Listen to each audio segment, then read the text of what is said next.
very happy to be here. Yes, yes.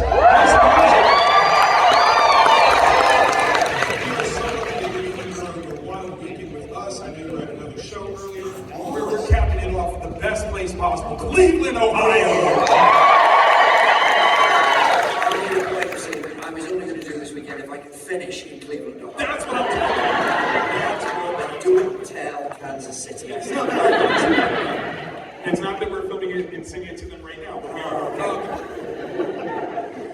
No, I think we kind of have to jump right into the beginning of all this. I think for Geek Spaces, origin stories are different. Okay. And so I got to know your origin story as an actor. You were like, what, 3 years old and kind of got like this inclination that you wanted to act? Yeah, I know. What were you watching that gave you that feeling? What do you think I was watching? Who knows the answer to that? No, it's a very ridiculous story and it doesn't really make sense. But I was 3 years old and I watched John Pertwee turn into Tom Baker. Yes. I was so kind of entranced by this. And I was 3 years old. I mean, I have to be 3 years old because I can work out when it was on TV. Right. And even if there was a repeat, there might have been a repeat like, because Doctor Who used to do, before the next season started, used to repeat some of the season before. So, but even then I don't think I was even 4. Wow. And now, having had children of that age, that feels very unlikely. It sounds very, I don't know, Time Lord-ish. It Oh, kind of makes sense. Sure, it's very time-rewinding, but yeah, I was 3, and that's certainly when the first, obviously the idea matured, but I remember having a conversation going, that's cool, what is it? And my parents explaining that actors pretended and told the stories. Right. And in that moment going, well, I'll do that then. It just felt very straightforward and very obvious to me. Right. And then as I grew up, the idea kind of grew up with me, and here I am, 50 years later. I think you're absolutely lucky in the fact that that's kind of the way this has gone. In the midst of that growth, though, you kind of found yourself in different places, stage, TV, film. What was it like to bring kind of the practicality to your resume? Like to kind of figure out how to be an actor? What was that like? I mean, you don't really have a sort of master. Well, I didn't have a sort of master plan. I just went. I got myself to drama school. Right. I didn't know actors. I didn't know what else you did, so I just assumed you went to drama school because I'd heard that you could do that. There was one in Glasgow, which wasn't far from my house, so I did that. I came out. I got spat out the other end of it. And the first job I got was in theatre. I was touring around Scotland in a van doing a Bertolt Brecht play. And Wait, say it one more time. A Bertolt Brecht play? You got it. The throat is so, I couldn't do it. German and Scottish have a lot of similar sounds formed with saliva. So I by chance really, I just want to get a job. I mean, but you did so well within that I think it's kind of serendipitous that you end up here, because it's one thing to say I want to be an actor. It's another thing to kind of get into the motions of doing so. But when you get to the nitty-gritty, the work of it, being an actor is absolutely who you are. And I think that's kind of something that we see in all of your performances. Am I right? I mean, thank you. I mean, I like doing it. So, and I've been very, because especially if you don't know actors growing up, everyone just goes, oh, you can't do that. That's not a real job. Not a thing. And then, of course, statistically, you're very unlikely to be able to make a living out of it because there are too many of us and we're all chasing too few jobs, and that's you know, so you just think, I just want to make a living. I want to be able to not prove everyone wrong. I want to be able to do that, of course, so I don't have to go and do something else. But also prove them wrong. Well, yes, maybe. But therefore, there's no real sort of master plan. It's just, I'll do one job, and then hopefully I'll get another one, and then hopefully I'll get another one, and then maybe eventually I'll be able to, you know, buy socks. Hopefully you can get a couple of those now. Now socks. Yes. Did you have any particular teachers that were really influential along the way that kind of helped you figure out your craft? I mean, going to drama school was like being immersed in a vat of everything I dreamt of, really. We didn't have drama at my school. What you would call high school, we didn't have that. So then going to sort of a drama school situation and being surrounded by people who were actors or had been actors or knew what acting was, who had ways of describing techniques and things, it was just a kind of the whole thing was a rush for me. And I loved it. I loved every minute of it. So all those teachers became hugely important to me because they knew stuff I didn't know and they made it possible. That's awesome. Yeah. Make some noise for the teachers, y'all. Come on.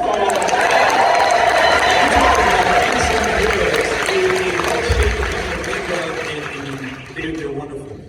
Now, this is kind of a cultural thing. You definitely helped make Doctor Who such a prominent figure, a household name here in the States. But in the UK, like, culturally, how does he rank? Like, are we talking like he's up there with like James Bond? Is he up there with like King Arthur? How do you relate Doctor Who? Yeah, I mean, obviously, King Arthur and James Bond are very different. I mean, yes. Not bad example. Okay, yeah, I think in terms of the sort of ubiquity of this sort of cultural heritage, everybody in the UK knows what Doctor Who is, even if they don't watch it or don't like it. It's and the TARDIS. Everyone knows what a TARDIS is.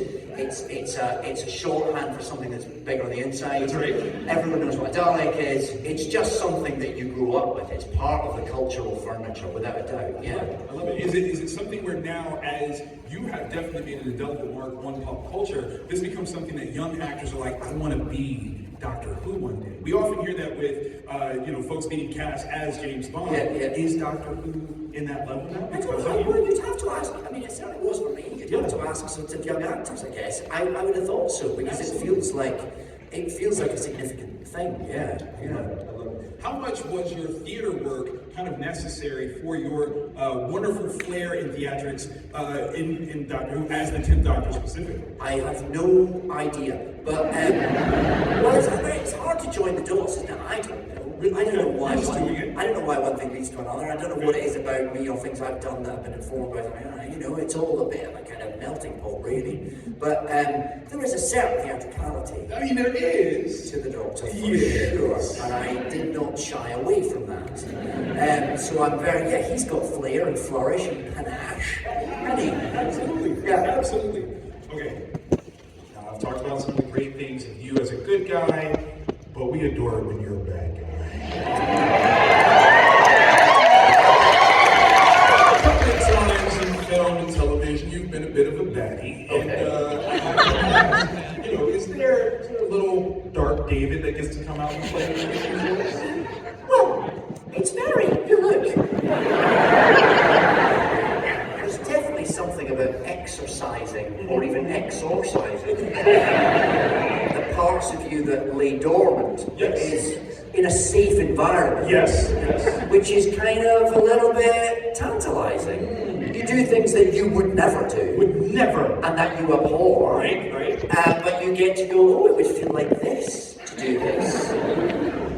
And there's sort of the imp of the perverse that's in us all that kind of goes, that some days you think, I'm so annoyed by that person who just cut me up in traffic, or that person who just said that stupid comment, or that person that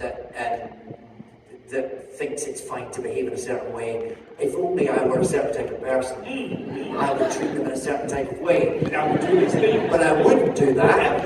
But if you get to walk in the shoes of a character who might, there can be something quite liberating. Because it's safe, obviously, yeah.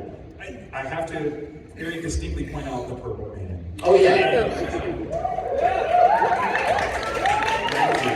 Still terrified of the Purple Man to this day. Yeah. When it came to such a rich, dark character, when you got to kind of do those kind of super evil things, were there any times where you felt like it was a little too far?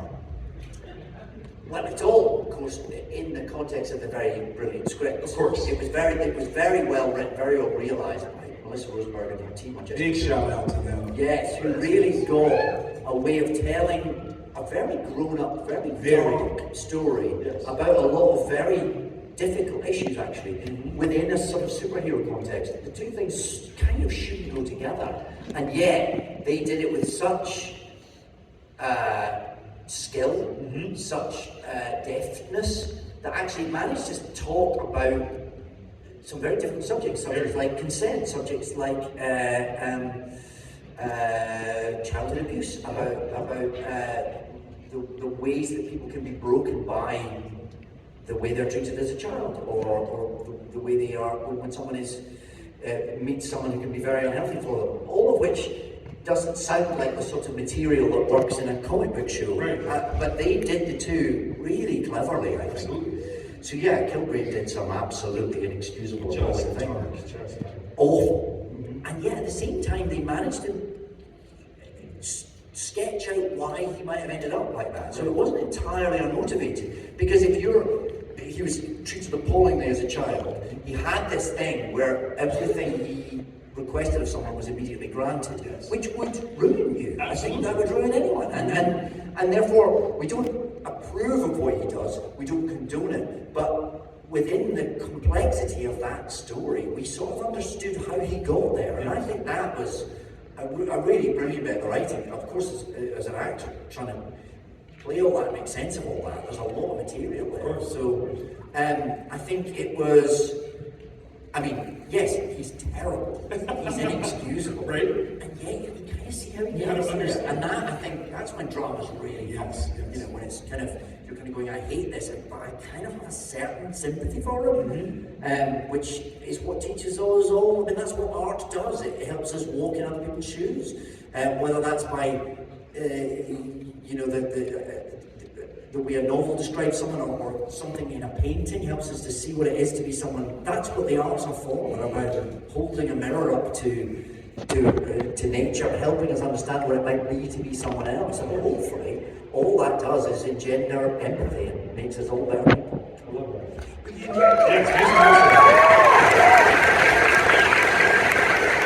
have those experiences on your own. Obviously, in Jessica Jones, you had Kristen Ritter to work against. But how does that work as an actor, knowing that you have to play such a diabolical character? Does that change the relationship that you have behind the camera? I don't think so. No, I think hopefully you're all working together to the same end. So you're all. I mean, yes, I had to do some terrible things to Christine, but I think we worked together as a team to tell that story rather than in opposition to each other. Okay. You didn't have the method to kind of like stay away from me so I can treat you so poorly or anything like that? No, I didn't. I don't think we did do that. I mean, Kristen's so open and so easy to work with, actually, and she's so brilliant. I mean, I often felt quite scared of her when she turned on Jessica Jones. She's quite fierce. That's right. But she's not in real life. She sits behind the camera knitting. She does. Beware the knitters. Yeah. But she's got such a presence. She's brilliant. Yeah. I love it. Now, out of curiosity, if you were to rate some of your more antagonizing roles, which one do you think are like your top 3 of kind of bad guy pieces? Do you know what? It's hard to do because they all come from slightly different places. They all have slightly different roles to play, and I always say this. It's a bit of a joke, but if you play sort of villains and you don't play them as villains, obviously. Right? Because very few villains believe they're villains. Exactly. The bad guys don't often acknowledge they're the bad guys. And therefore, I think as an actor, your job is to try and make sense of them, you know? Even people who do the most awful things, you're trying to, again, not approve or condone, but sort of join the dots. How does a normal human being end up being a human being who does terrible things to their fellow human beings? And that's the job of it. So I don't think it would feel somehow wrong, because what are you ranking? Sort of the most terrible thing they've done, but then why did they do it? And, you know, you start getting, you have a certain, again, I don't want to misinterpret it, you have and fondness is the wrong word, but your job is to have an empathy with the worst of humanity. So you have the closest to it that kind of makes it a little difficult to kind of view it from that sort of ranking. But you as David, though, is there a way that you kind of go back and look at your work and go, yeah, no, he was the worst that I've ever been? Well, again, I sort of don't want to minimize it because it's different if you. I've also played some real life people who've done terrible things, and that again, you don't want, then you're dealing with the sensitivities of the people whose lives they affected as well. And also you're looking at them as real living human beings who had very complicated psychologies, who did some terrible things, and you start looking at that objectively. You might wonder why and what were the circumstances and what happened to them that made them do that. And again, you don't want to. It feels wrong to kind of be too. How would you put it? I think you just want to take that serious, and give a certain respect to that, really, without being too kind of flip or judgmental about it. Yeah. Make some noise, literally, for this wonderful.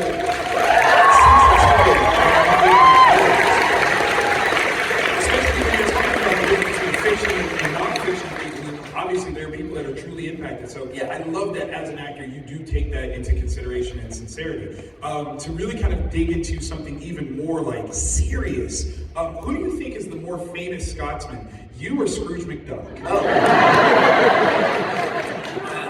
Well, it's an interesting question. Scrooge McDuck clearly has the years. I mean, he's got a few. 900 something years? He's up there. It's up there. So, he's been around a while and he doesn't seem to be going anywhere.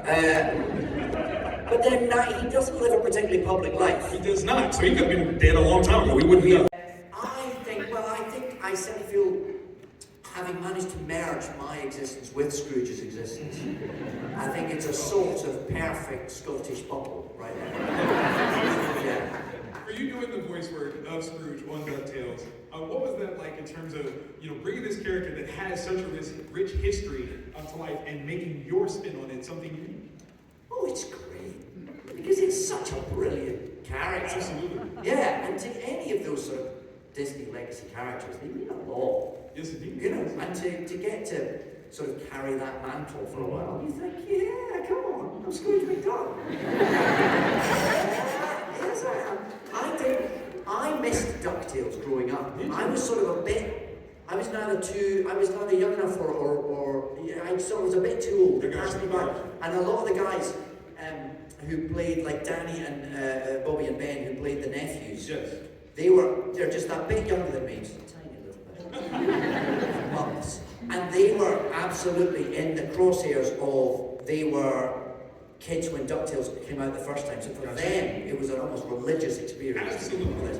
And I get that. So, but I kind of trundled into it a bit more kind of, oh yeah, there's a show called DuckTales, I remember that. I think I remember that.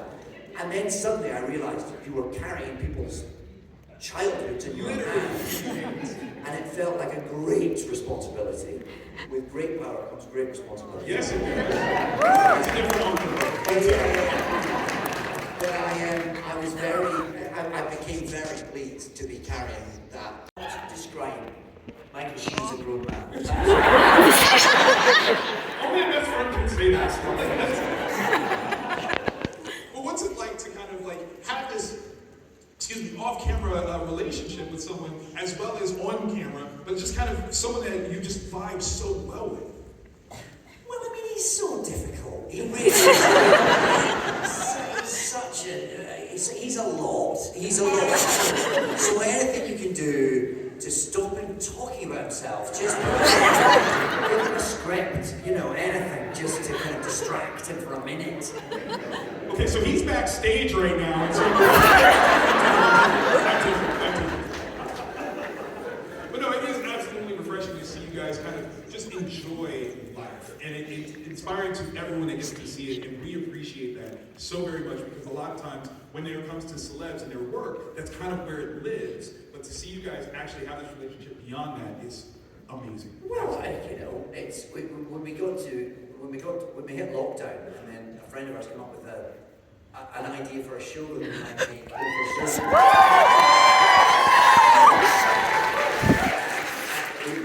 Finn Glynn, this producer who we've known for years, George and I, and he came to us with this idea, and of course you're going to get Michael and Anna. Absolutely. Because then it was going to be fun, because we were all locked in our houses, and who knew when we were ever going to get out of them again. And it became a great joy for us to be able to do this show. It's called Stage. I don't know how you get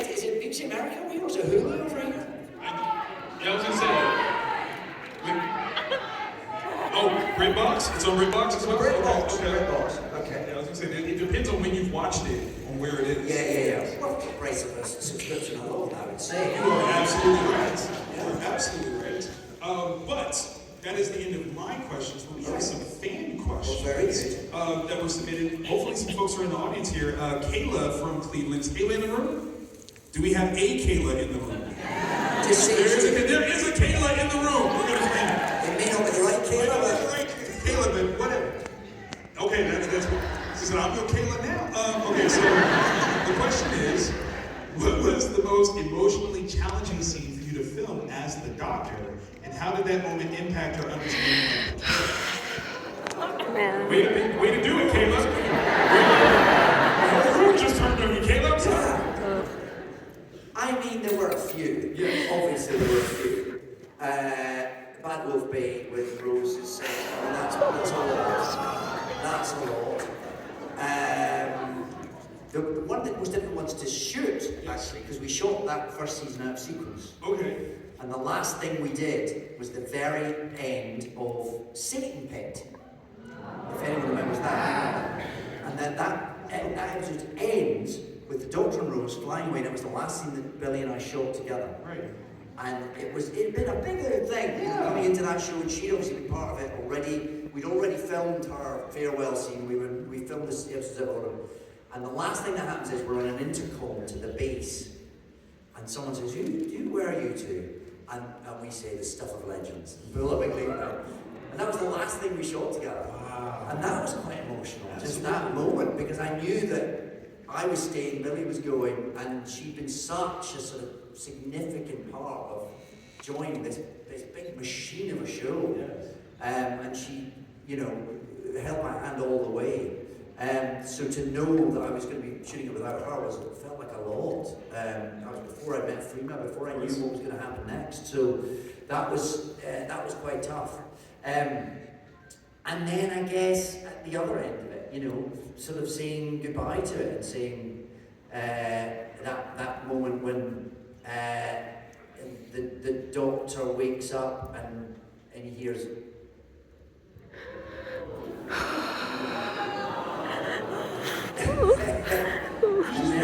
This whole side of the room right there. Like, Yeah. just broke. And just that moment where you realise the Wilf is in the box, and that's what the talking was all the time. But that's where Russell T Davies is brilliant. I mean, that's when and I still think, I go, did you always know that's what the knock was going to be? Because it was also in the Master's head, but it was he will knock 4 times, and what was all that? And but it's like, the way he would sort of bring us a bit of story around and make it would go from the sort of universal to the entirely mundane. There was an old man in a box going. Absolutely brilliant. Amazing. Yeah. This next one is from Faye from Cleveland. Is Faye in the room? Faith S? Woo! Yay! So Faith wants to know, what's your favorite American food, snack, or restaurant that you must have when you are in the States? Oh, it's probably, and you can get these in the UK. Okay. So it's not impossible, but I do love anything that Reese's make with peanut butter. You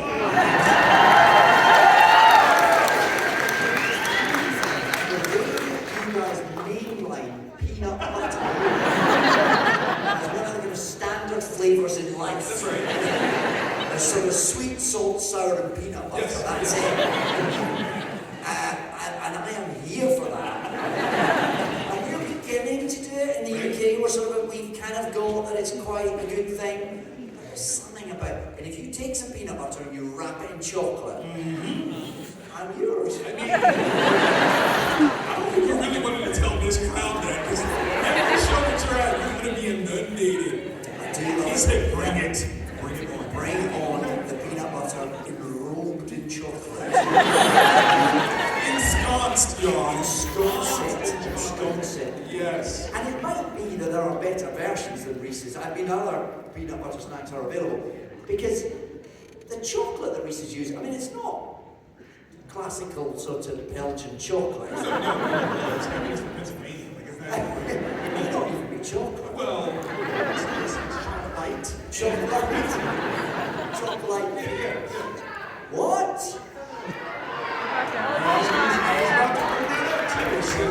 You have to try a Buckeye.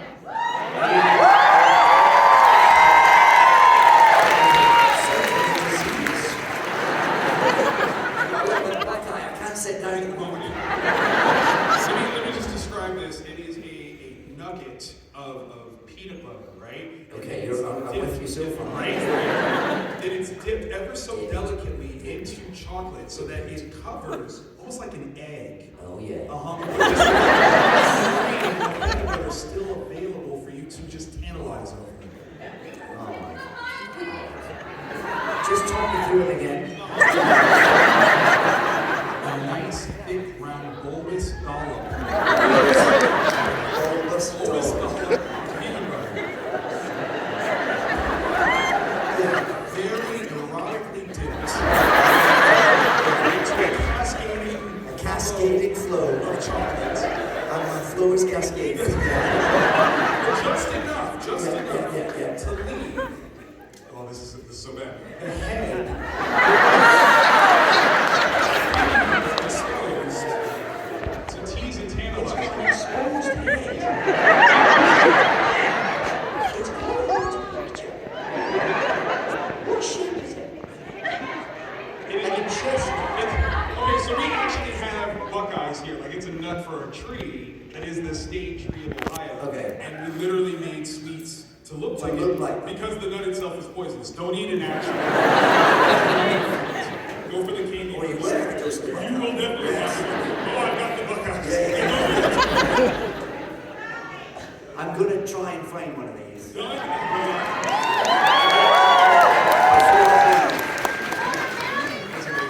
Kelly's chocolates.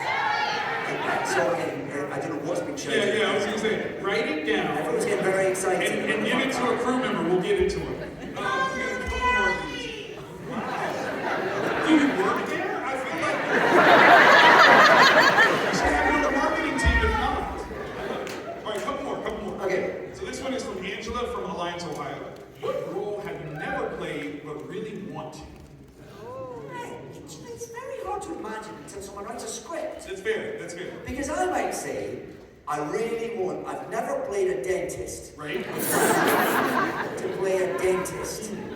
And then the script arrives, Right. and the dentist part is rubbish. So I'm not going to commit That's fair. to wanting to play a dentist. Okay. However, Yes. should someone write the greatest script ever, which happens to have an excellent role for a dentist in it, I am there. It's called Little Shop of Horrors.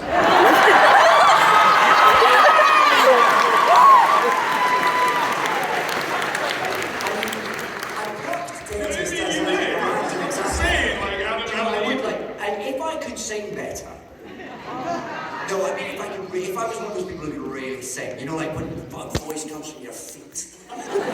Those people, you go and see them in a musical and they make your spine explode. Of course. I am not one of those people. Thank you for saying so. No, those people who can really, I mean, I can hold a tune. But those people who can sing, I'd like to be able to, if I could do that. Yes. Seymour Little Shop of Horrors would have You said Seymour, it just made my whole heart smile. Okay, all right. I do sing it in the shower. We're gonna need you to zoom I sing all in. three parts well. We're gonna need you to zoom in. I harmonize with myself. I love it. Yeah. Oh, that's fantastic. Okay, two more. We have Kyle M from New York. Is Kyle here? Did Kyle make the trip? Okay, we'll take that as a I think that was a word for It's Kyle. right. Between TV, film, and theater, you've done it all. Do you approach performing differently depending on the medium? You approach performing differently depending on the script, Right. depending on what is required. Because some things have a certain heightened quality, some things are sort of brutally naturalistic. Obviously, in theatre, there's an element of kind of projecting to hit a back wall. There's a slightly different, but the bigger difference is, if you're doing a play, you rehearse for 4 weeks with a view to repeating it Right. multiple times and doing the same thing multiple times. Whereas with something that you're filming, you often won't rehearse at all, or you'll rehearse very briefly, maybe sometimes you'll rehearse a little bit, but you turn up on the day not quite knowing how it's going to go, and quite knowing how you'll react to the way somebody else plays it, and really it's about getting it one time. It's about getting that one take that is magical and that lives and that has a reality to it. And then you never have to do it again. You get that one take. Right. So that's the biggest difference, and that's the biggest difference in approach, I think, as well. I think that's brilliant because what it shows is how theater allows for you to take a performance and evolve it over every single time that you play it, and film, you lock it in, and then it's done. Absolutely, yeah. Wow. Yeah. I like that. Last question. This one's from, I know, right? It's so sad. He's got children. We gotta let it go. This one's from Brittany G from Fort Worth, Texas. Did Brittany come up here? Yeah. Okay. Not the voice I was expecting. That's how it sounds in Texas. That's Brittany's hardcore in Texas. If the doctor showed up right now and offered to take you anywhere in time and space, where would you go? Do you have an answer for this? Does everyone have an answer in their pocket? I think we all have an answer. I think right now we definitely have an answer. What's your In the shower with you to hear you sing. Keep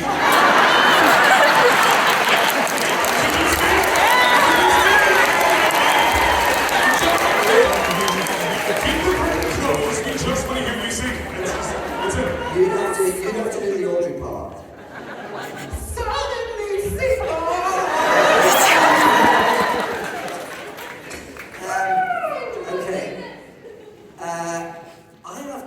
This is a question one gets asked. Of course. I have two answers. Okay.